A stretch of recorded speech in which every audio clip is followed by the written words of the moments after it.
Assalamualaikum warahmatullahi wabarakatuh. Alhamdulillah wassalatu wassalamu ala Rasulillah wa bini'matillah haula wala quwata illa billah ma ba'du. Para pemirsa TV 9 dimanapun Anda berada, apa kabar Anda? Semoga senantiasa semuanya sehat walafiat dan tak kurang suatu apapun. Kembali kami Huji Aswaja dari TV 9 Nusantara hadir menyapa Anda. Edisi hari ini Senin 10 Juni 2024.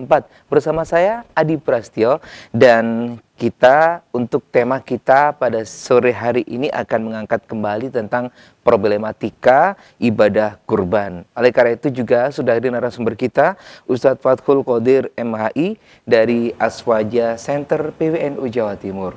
Assalamualaikum Ustadz. Waalaikumsalam warahmatullahi wabarakatuh. Alhamdulillah sehat nih Ustadz. Alhamdulillah sehat Lancar selalu. perjalanan Ustadz. Alhamdulillah. Panas dingin atau bagaimana ini? Ini agak lumayan panas ini ya. Oke.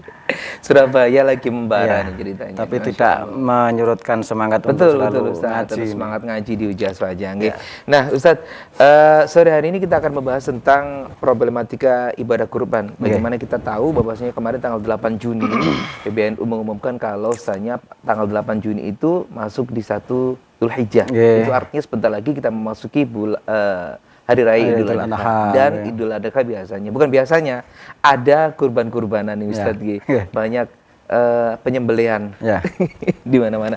Nah Ustadz, ini kan penyembelihan seperti ini kan ada banyak sekali hal-hal yang perlu diperhatikan dan diketahui, karena di lapangan beberapa tahun kemarin juga kita menemukan beberapa problematika ibadah kurban. Nah, dari problematika Ustadz ini apa saja sebetulnya aspek yang harus dipertimbangkan nih dalam pemilihan hewan-hewan kurban nih Ustadz?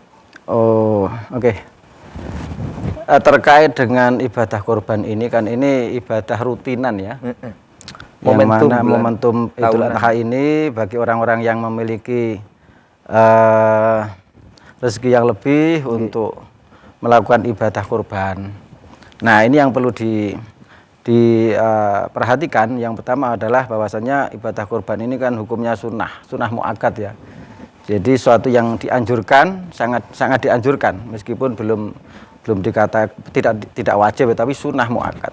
Nah, kemudian yang perlu diperhatikan, karena melihat fenomena kurban ini tiap tahun pasti ini penuh dengan problem-problem ya, khususnya terkait dengan syariat ya, sah dan tidaknya kurban. Nah, ini yang perlu diperhatikan, minimal satu adalah kita harus mengetahui kriteria mudhohi atau orang yang berkorban. Kemudian kita juga harus mengetahui bagaimana seluk-beluk kriteria dari penerima kurban. Baik. Nah, kedua. Nah, yang ketiga juga kita harus mengetahui kriteria hewan kurban. Hewan kurban, segala hal yang berkaitan dengan hewan kurban. Kemudian juga proses dan juga teknis untuk penyembelihan. Yang kelima ya, ini distribusi.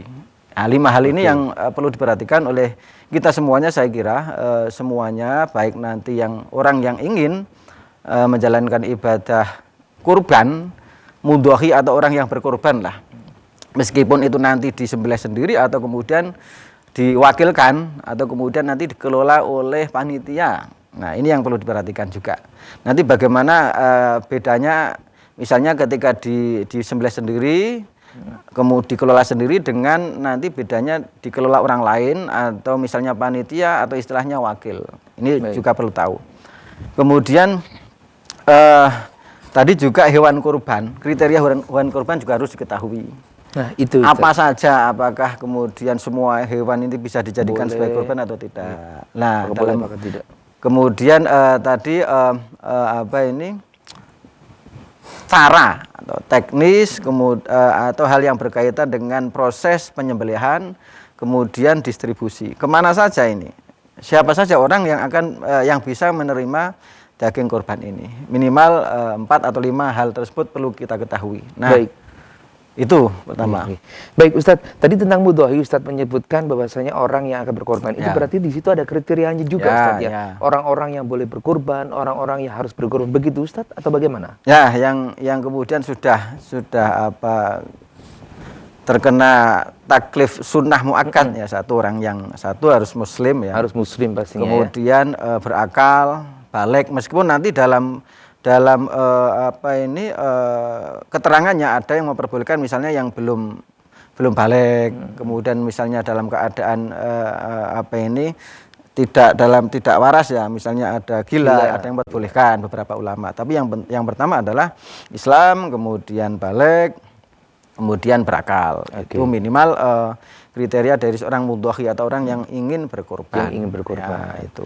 Mampu tidak mampu itu termasuk Ustadz Boten? Ya sekira mampu ya. Kalau tidak mampu ngapain kita harus belum. Mungkin dipaksakan, pakai dihutang-hutang begitu Ustadz. Beda lagi nanti. Jadi beda-beda belum mampu ya, belum memiliki berarti dia belum terkena taklif sunnah ya. Karena memang belum mampu. Kita paksakan malah kemudian nanti malah khawatir juga potensi mandorot kewajiban yang lain, misalnya harus memenuhi kebutuhan keluarga.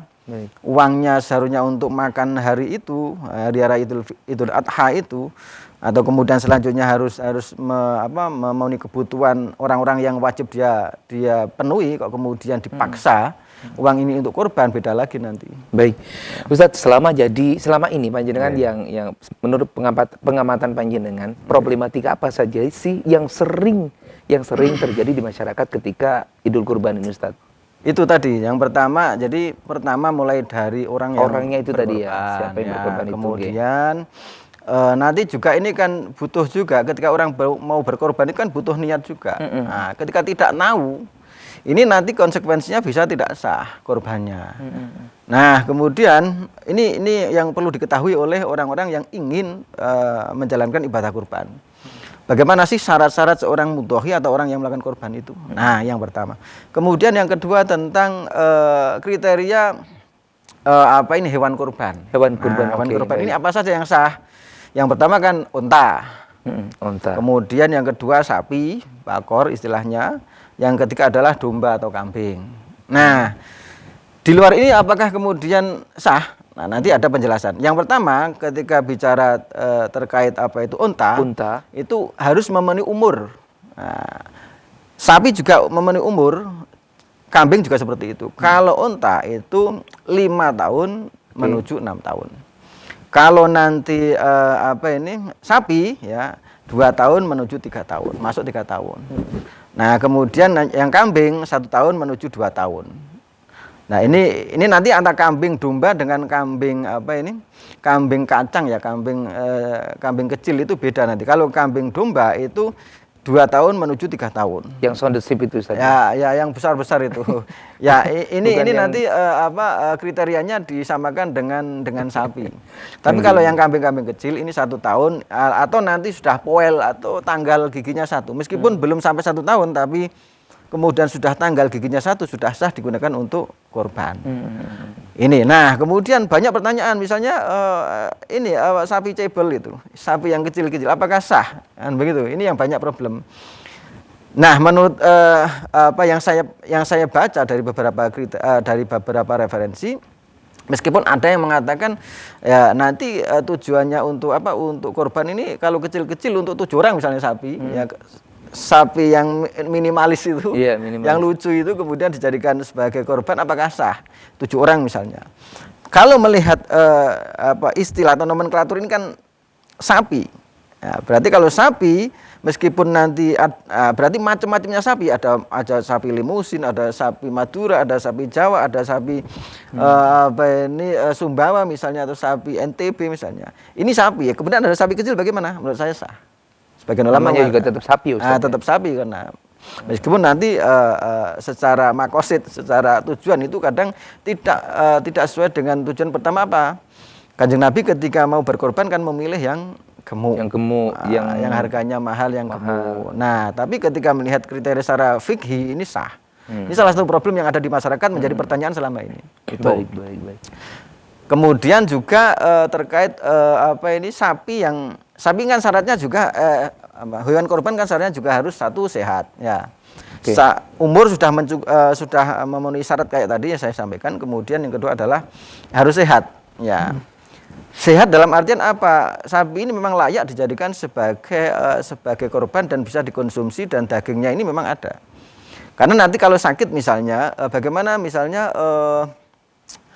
hewan kurban, entah itu sapi, entah itu unta, entah itu kambing atau domba yang misalnya matanya Ciri lah. ciri atau Apa sih namanya? kero atau Kero. anu lah buta lah, kalau buta, Buta. berarti dia bermasalah lah tidak pokoknya sah Ustaz, ya. Iya. Kemudian misalnya kurus, kriteria kurus itu bagaimana? Kurus itu tidak boleh dijadikan sebagai hewan kurban. Nah, kurus ini menurut penjelasan para ulama, kurus yang memang tidak banget kurusnya. Oke. Sumsumnya itu tidak hilang, maksudnya tidak masih ada lah dagingnya. Itu masih bisa. Baik, Ustadz, kita akan melanjutkan perbincangan kita kembali, Ustadz. Tapi Ustadz, tentang orang-orang yang bisa berkorban tadi, Ustadz. Mungkin bisa diperjelas kembali. Kalau Tentang syarat tadi jadi Islam, kemudian mampu, ya, merdeka. Saya kira kalau merdeka itu saya kira sudah maklum kita, dan kemudian memang punya kelebihan ya. Iya.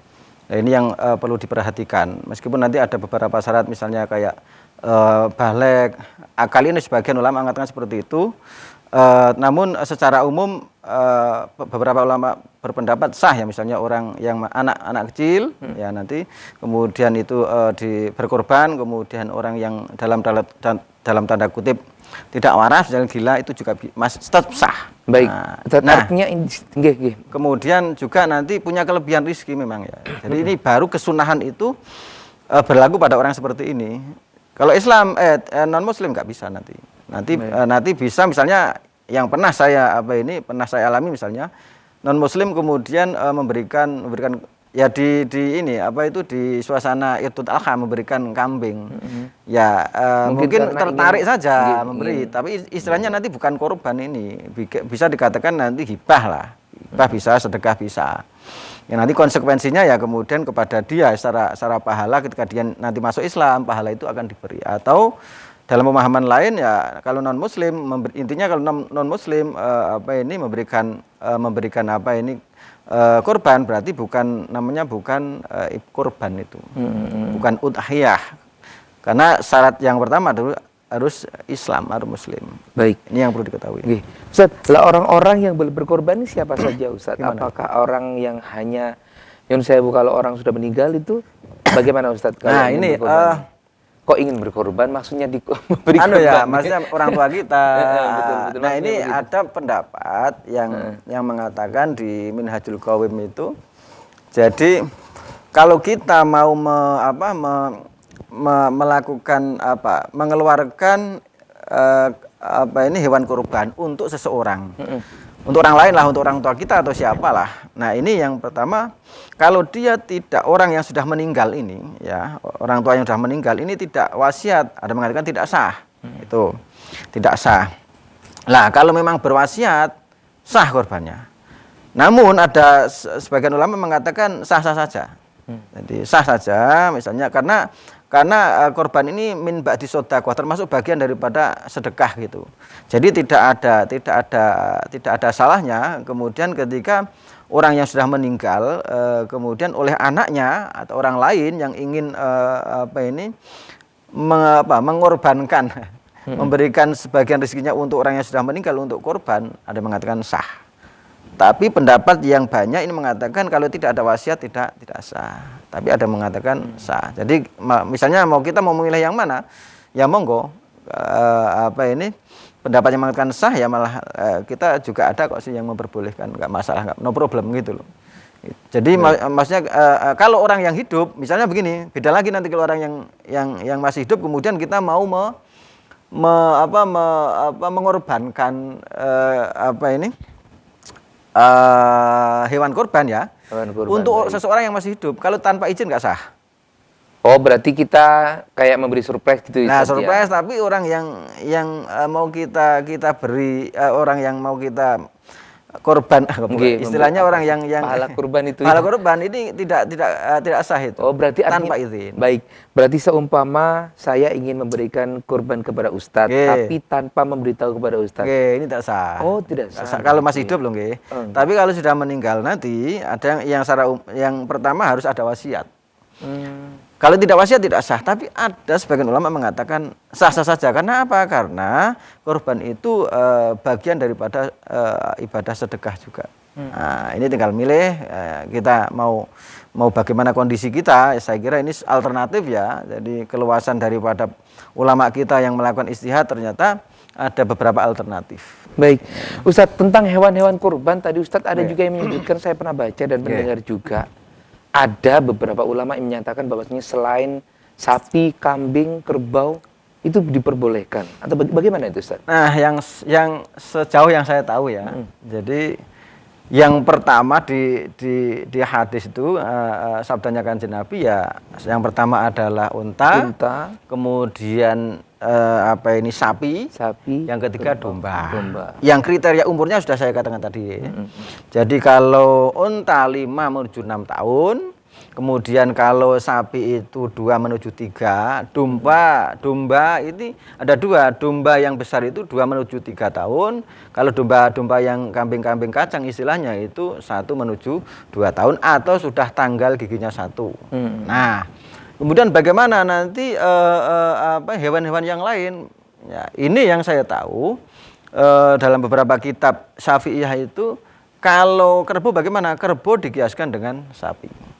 Jadi kalau mau korban kerbau misalnya karena darah tersebut misalnya tidak ada sapi, ya, maka kemudian boleh misalnya kita korban pakai kerbau.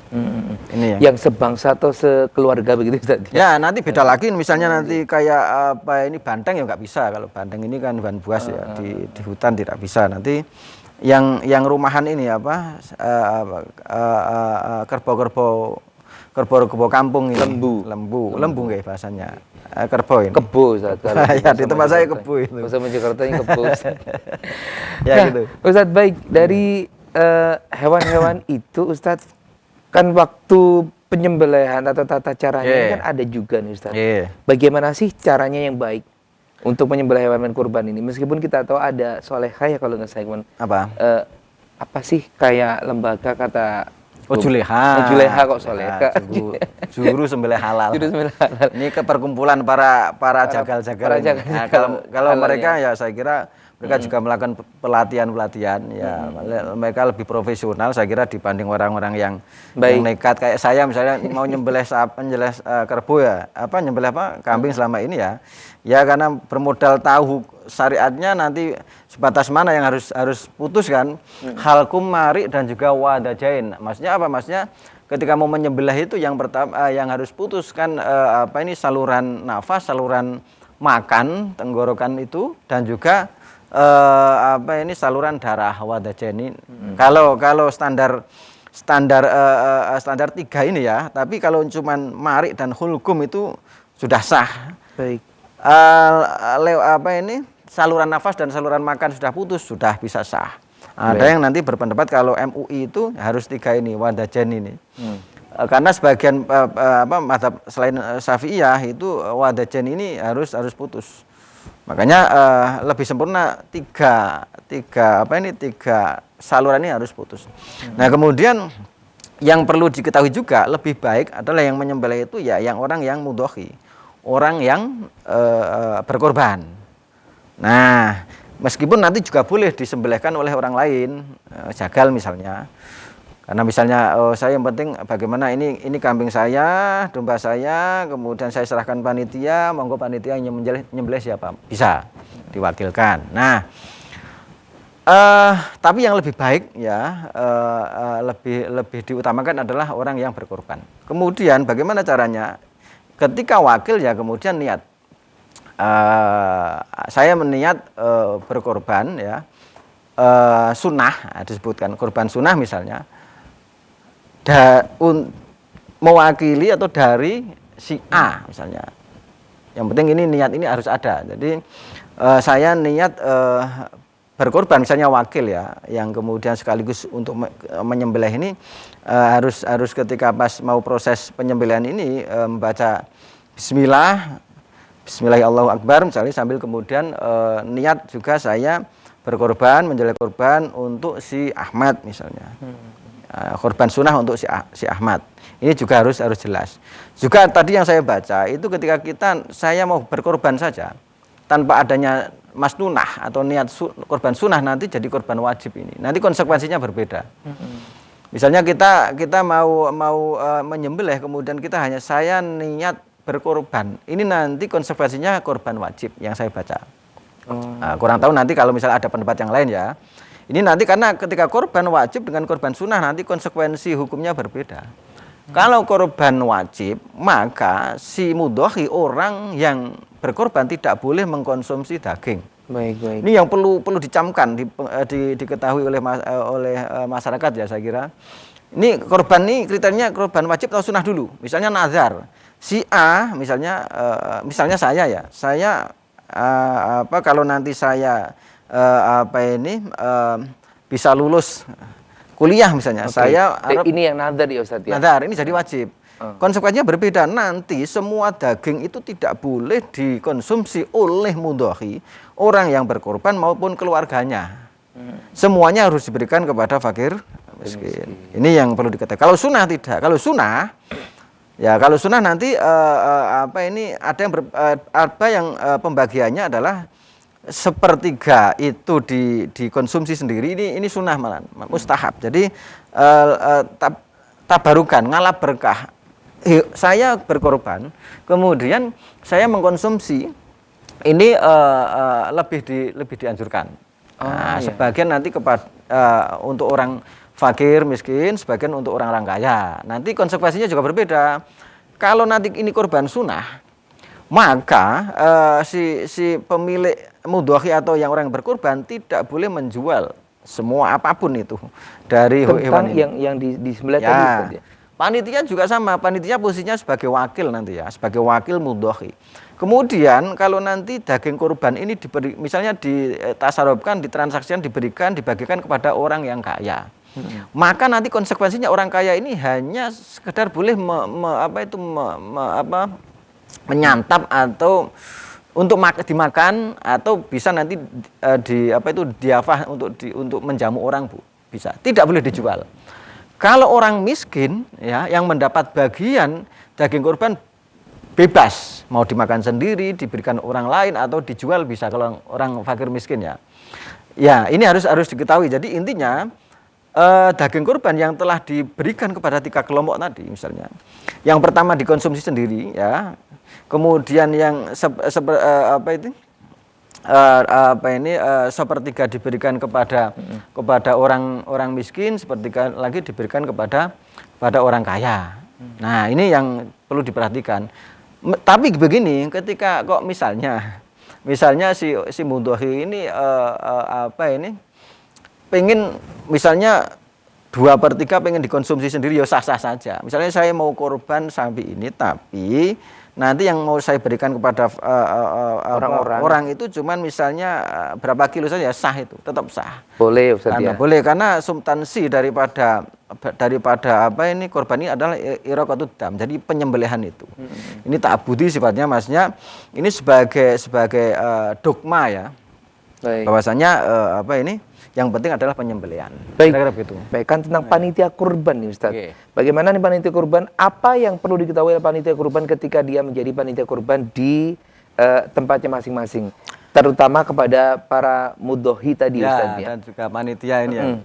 Nah, ini yang perlu diketahui juga. Ini saya kira fenomena kekurang fahaman dari panitia ini banyak ya, kejadian-kejadian itu, sehingga kadang ini berkonsekuensi ya dosa nanti ketika kita tidak tahu. Contohnya apa? Jadi yang pertama adalah harus diperjelas panitia ini kemudian harus ada kesepakatan dulu. Jadi ada tanyalah minimal ini satu korban wajib atau korban sunnah kepada mudhohi, orang yang berkorban. Jadi misalnya khawatirnya si mudhohi ini kemudian nazar. Kalau nazar kan wajib. Ya, nazar wajib. Maka nanti konsekuensinya kan pengelolaan distribusinya akan berbeda dengan yang sunnah. Pertama. Nah, kemudian juga nanti panitia ini kan posisinya sebagai wakil ya. Kalau sebagai wakil nanti apakah panitia bisa mengambil sesuka hati? Ini tidak semudah itu. Masa gini. Posisi ketika panitia sebagai wakil dari mudhohi ini harus diperjelas. Nah, misalnya begini, karena nanti ketika mudhohi itu menyerahkan kepada wakil, tidak serta merta kadang mudhohi ini merelakan ketika nanti si wakil mengambil sejumlah yang dia inginkan sendiri oleh si wakil. Tidak boleh Ustaz ya? Begini, contoh begini. Jenengan wakil saya, saya jenengan panitia, saya berkorban lewat jenengan supaya dikelola jenengan di misalnya di masjid atau di mana gitu. Kemudian jenengan punya wakil, berarti wakil terserah saya dong, tidak bisa begitu. Karena ketika nanti saya mewakilkan kepada jenengan, tidak otomatis nanti ketika jenengan mengambil jumlah daging itu saya merelakan, tidak pasti. Nah, makanya harus diperjelas supaya nanti si wakil itu bisa mengambil. Nah, itu bagaimana? Minta izin kepada si mudhohi atau muwakil. Muwakil itu yang mewakilkan atau mudhohi statusnya. Nah, nanti si panitia tanya, Pak, saya ini nanti meminta izin kepada jenengan, meminta daging sekian misalnya. Itu boleh. Kalau tanpa izin tidak sah.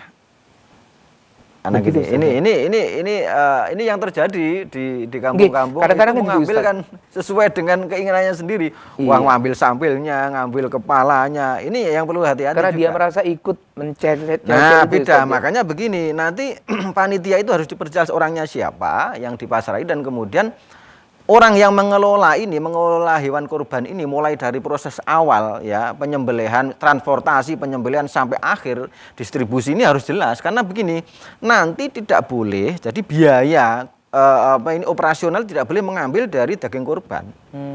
Tidak boleh daging kurban ini dijual. Nah, ini banyak terjadi operasional, dana operasional, biaya operasional mengambil dari ini nggak boleh ini. Makanya harus ada kesepakatan dari awal. Saya mau kurban sapi ini, ya, saya wakilkan kepada jenengan kelola. Maka yang perlu diperjelas oleh panitia itu biaya operasional harus ditanggung oleh mudhohi. Nah, ini supaya apa? Panitia ini tidak hanya kemudian malah repot sendiri, sudah mengelola malah mengeluarkan uang lagi. Kalau mengambil dari daging haram, jelas. Ini yang perlu diperhatikan. Jadi intinya panitia tidak boleh mengambil sesuka hati. Meskipun ini banyak terjadi, harus kita sampaikan karena konsekuensinya haram nanti mengambil itu. Karena itu haknya orang miskin dan orang yang berhak. Nah, beda lagi misalnya nanti ada kesepakatan, sudah ada kesepakatan ya, beda lagi kalau kesepakatan nanti. Nanti misalnya misalnya begini, solusinya bagaimana? Solusinya adalah dari awal sudah ada kesepakatan. Misalnya begini, oh ini cuman saya ini punya uang 20 juta, nah, begitu. Punya uang 20 juta, tolong nanti belikan hewan kurban, ya sekaligus dikelola, saya wakil kepada jenengan. Nah, harus diperjelas, ini nanti saya belikan yang harga 18 juta, yang 2 juta sebagai dana operasional, harus begitu. Kalau nanti semua 20 juta belikan sapi misalnya, ya nanti repot sendiri panitia. Harus diperjelas dari awal. Berarti intinya dari panitia sendiri harus ini ya Ustadz ya, harus punya transparan standar. Begitu ya. Harus sampaikan uangnya segini dari para mudhohi, dan nanti yang ini dijadikan seperti itu Ustadz. Ya harus jelas itu, karena posisinya wakil itu. Baik. Nah Ustadz, ini ada pertanyaan yang sudah masuk di line chat kita dari Bapak Ji Syamsu ya. Assalamualaikum Ustadz, saya mau tanya, kalau mau kurban dan kurbannya disembelih di rumah, itu bagaimana? Apakah boleh? Oh, enggak masalah. Jadi Pak Ji Syamsu. Nggih, namanya di sini Pak Ji Syamsu. Jadi dimanapun saya kira ya tidak masalah, karena apalagi kemudian dikelola sendiri ya nggak masalah. Cuman kadang orang itu tidak marem kalau tidak diserahkan di panitia masjid kan gitu. Iya. Misalnya sudah tradisi dari dulu, kalau di kampung saya itu biasanya di masjid ya. Di masjid itu nanti kalau harus juga dicermati, ini kadang jadi problem juga, karena nanti ada milik masjid beda lagi nanti. Kadang mengambil air dari masjid, ngotori masjid. Ini juga malah menurut saya lebih baik itu ya di luar alokasi masjid, bisa di rumah lah. Jadi misalnya Pak Ji Syamsu ini ingin korban ya, tahun ini saya korban kambing 1, ya dikelola sendiri bisa. Dikelola sendiri, disembelih sendiri, kemudian daging didistribusikan sendiri juga bisa. Baik, seperti Intinya itu. bisa. Nggih. Ngoten Pak Ji. Nah, ada pertanyaan lagi Ustadz. Assalamualaikum Ustadz. Lebih baik mana, sembelih sendiri atau ikut panitia kurban? Kalau ikut panitia, apakah boleh kita mendapatkan bagian dari kurban kita? Tadi sudah disampaikan, mungkin dijelaskan Oke. lagi Ustadz sedikit. di Jadi sini. pada prinsipnya boleh kita mewakilkan orang lain untuk menyembelih.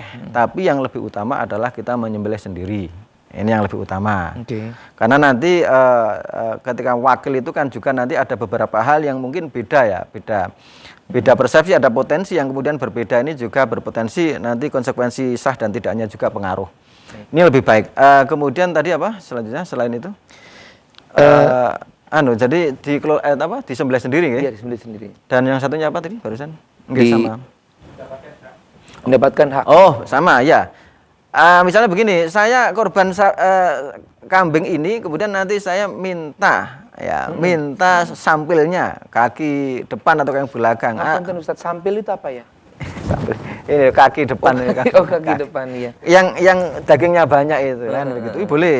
Okay. Jadi intinya malah disunahkan. Jadi disunahkan orang yang berkorban mudhohi ini menikmati daging korbannya ini tabarukan. Jadi ini tabarukan. Jadi korban itu kan istilahnya adalah hewan yang disembelih di hari nahar sampai hari tasrek yang terakhir ya. Tujuan untuk taqarruban ilallah. Nah, ketika orang yang berkorban ini mengkonsumsi, hukumnya malah mustahab atau sunnah. Lebih baik. Nah, kok misalnya begini? Misalnya saya itu agak Ustadz, pengen korban tapi saya itu pengen yang saya berikan itu cuman separuhnya yang didistribusikan, boleh saja. Bahkan ada pendapat yang mengatakan kok misalnya yang diberikan itu cuman berapa kilo yang semuanya dikonsumsi di rumah ya sah-sah saja. Baik, nah itu tadi tergantung di awal-awal akadnya ya, itu kurban tentang nadar atau kurban sunnah. Baik. Sunnah. Terima kasih. Bentar. Tapi kalau kurban nadar, misalnya kurban yang wajib, itu si mudhohi orang yang berkorban tidak boleh mengkonsumsi daging sedikit pun. Tidak boleh. Ya, harus distribusikan kepada orang yang berhak, orang fakir miskin. Dan nah, ini harus dipahami. Makanya panitia dari awal harus jelas kriteria korban dari mudhohi ini, dari orang yang mau mewakil ini korban wajib atau korban sunnah. Baik. Nah, supaya apa? Panitia tidak malah kena dosa nanti kalau salah. Ini yang perlu diperhatikan. Baik, Ustadz, selanjutnya, apakah orang yang sudah meninggal namanya boleh dicantumkan sebagai memberi kurban? Oh, ya kayak tadi awal sekilas saya singgung, kalau memang si orang yang sudah meninggal itu tidak wasiat, ulama mengatakan tidak sah, kan begitu, karena harus izin. Nah, tapi ada sebagian ulama mengatakan sah-sah saja, karena apa? Mengkategorikan korban ini termasuk juga min ba'di sodakoh, bagian dari sodakoh. Jadi kita boleh saja misalnya mau mengorbankan kambing untuk orang tua kita yang sudah meninggal. Jadi ini sah, hadiah pahalanya tetap mengalir kepada orang yang kita tuju. Baik, Ustadz, ini selanjutnya dari Mas Rahmat, Ustadz Rahmat Pusanto dari Jombang.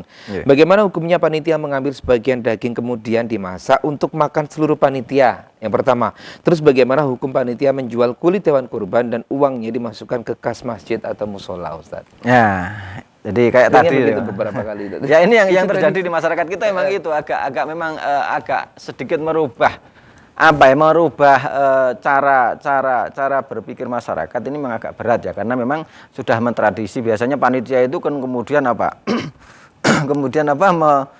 menjual kulitnya atau kemudian mengambil daging melebihi haknya. Ini. Baik, Ustadz, kita lanjutkan lagi untuk jawaban dari ini. Melanjutkan kembali perbincangan kita, ada beberapa jeda menit yang akan mengulas beberapa pertanyaan ya Ustadz ya. Ini tadi yang sering terjadi nih. Ini para panitia kurbanan yang akan segera bekerja, mohon mungkin harapnya bisa nonton acara ini nih. Ustadz, ini bagaimana tadi hukumnya mengambil sebagian daging itu terus dimasak di saat acara itu untuk memakan seluruh panitia nih, Ustadz? Jadi kalau panitia kan posisinya sebagai wakil ya. Kalau wakil makanya ketika awalnya harus ada akad dengan mudhohi, orang yang mewakilkan mewakil. Jadi nanti misalnya mengambil atas nama mudhohi ya, atas nama mudhohi, kemudian nanti dimasak itu boleh. Ini kan tasarufnya kepada mengambil daging yang diambil oleh mudhohi sendiri, nggak apa-apa. Tapi ketika tidak, ya pokoknya misalnya gini, saya pasrah wakil kepada jenengan untuk mengelola daging ini, nggak bisa mengambil sesuka hati kemudian dimasak. Apalagi kemudian nanti dianggap itu sebagai upah, tidak bisa. Karena itu haknya mustahik, orang yang berhak mendapatkan tasaruf dari daging kurban ini. Orang fakir miskin ataupun orang kaya pun boleh. Ya nanti karena beda, misalnya orang miskin itu boleh menjual. Misalnya begini, si mustahik daging ini diberikan kepada orang yang miskin sebagai mustahik yang kemudian setelah itu dijual bisa. Beda nanti orang yang kaya, mustahik tapi kaya, dikasih daging hanya boleh untuk dikonsumsi atau sebagai hidangan, itu boleh, tidak boleh dijual. Karena beda nanti konsekuensinya. Jadi ini yang korban sunnah. Beda nanti korban wajib, apalagi korban yang wajib. Panitia tidak boleh mengambil sedikit pun, sampai hatta kulitnya nggak boleh. Nah bagaimana nanti? Harus diselesaikan awal dulu. Ya nanti misalnya biaya operasional itu misalnya diambil dari mana? Ditanggung siapa? Ditanggung mudhohi, harus dari awal. Jangan kemudian ketika sudah dibelikan kambing, ketika sudah proses baru kemudian udur-uduran ini biayanya dari mana? Nggak boleh. Ini khawatir nanti akan merusak ibadah korban itu sendiri, yang perlu diketahui. Nah, ini kadang-kadang kan nggak terasa juga Ustaz, yang merasa sudah dipasrahkan kepada panitia, tapi kemudian panitia merasa berhak melakukan apapun, ya tidak bisa, karena posisi wakil itu kadang melakukan hal yang kadang mewakil tidak ridho. Ini kok malah kayaknya ini sih go mulai ambek panitia kabeh sih, yang didistribusikan cuma sedikit. Kadang si mudhohi kan tidak ridho, tidak rela, kan begitu. Makanya dari awal harus ada izin dari mewakil. Kalau ada izin boleh. Nah, itu mohon panitia diperhatikan, nggih. Terus selanjutnya dari Mas Rohmat Pusanto, Ustaz. Bagaimana hukum panitia menjual kulit kurban tadi? Sama. Jadi antara kulit dengan daging sama saja ya. Biasanya kulit ini kemudian diambil orang tertentu. Nah, makanya dari awal akad. Misalnya begini, solusinya bagaimana supaya panitia tidak menjual dan itu hukumnya haram. Nanti dengan cara diberikan kepada mustahik yang miskin ya. Baik. Baru kemudian dijual, uangnya nanti diberikan kepada panitia kembali, nggak apa-apa. Tapi harus prosedurnya harus seperti itu, tidak boleh panitia yang tidak mustahik, tidak berhak kemudian menjual, nggak boleh. Oke. Jadi istilahnya dicari solusi bagaimana, kayak tadi ada kesepakatan yang itu secara hukum diperbolehkan. Nah itu tuh panitia, semoga yang disampaikan oleh Ustadz benar-benar diperhatikan begitu Ustadz. Nah Ustadz, ada lagi nih dari Mas Rohim di Sidoarjo. Ustadz, Idul Adha di Indonesia itu berbeda harinya dengan di Makkah. Bagaimana puasa Arafah kita di Indonesia? Ikut yang mana? Sesuai jadwal Arafah di Makkah atau tetap 9 Dzulhijjah di Indonesia? Yang saya tahu menyesuaikan matlak kita. Jadi menyesuaikan ketentuan dari pemerintah kita. Karena posisi daripada matahari dan bulan kan berbeda ya, antara Mekah dan sini. Ini kalau ada perbedaan ya, ada yang perbedaan, karena yang menjadi standar itu kan bulannya itu kan, hilalnya itu. Maka yang ikut yang sini. Baik, ikut di negaranya. Ya, meskipun ada perbedaan pendapat, yang tapi kalau menurut saya adalah sesuai dengan yang saya pahami, mengikuti matlaknya orang Indonesia, pemerintah Indonesia. Ustadz, singkat ada lagi satu lagi nih. Ustadz, bagaimana jika hewan korban dibius dulu sebelum disembelih? Ditembak bius karena berontak? Bisa, nggak apa-apa. Kayak stunning itu. Ayam itu yang di RPA, rumah potong ayam itu kan stunning. Saya sering ketika ikut audit itu ya. Jadi memang boleh dikasih setrum yang setrum sekian volt, kemudian dia pingsan berapa menit, berapa detik gitu. Kemudian disembelih. Ini bisa dengan cara yang penting tidak menyakiti. tidak menyakiti hewan, misalnya dipukul atau nggak boleh. Dengan alat tertentu yang itu tidak menyebabkan kesakitan dari hewan itu. Baik, Ustadz, terima kasih banyak sekali yang kita dapatkan dan semoga bermanfaat juga bagi para panitia-panitia yang sekali lagi menonton acara Hujah Wajah. Terima kasih sekali Ustadz. Sama-sama. Dengan pun semoga kegiatannya Ustadz Amin, juga lancar, amin. panitia juga lancar, semuanya juga Lancar lancar. semuanya, Saya mohon maaf mewakili kerabat kerja apabila ada hal yang kurang berkenan. Allahumma muwaffiq ila ma tariq. Wassalamualaikum warahmatullahi wabarakatuh. Jumpa lagi di Hujah Wajah minggu depan.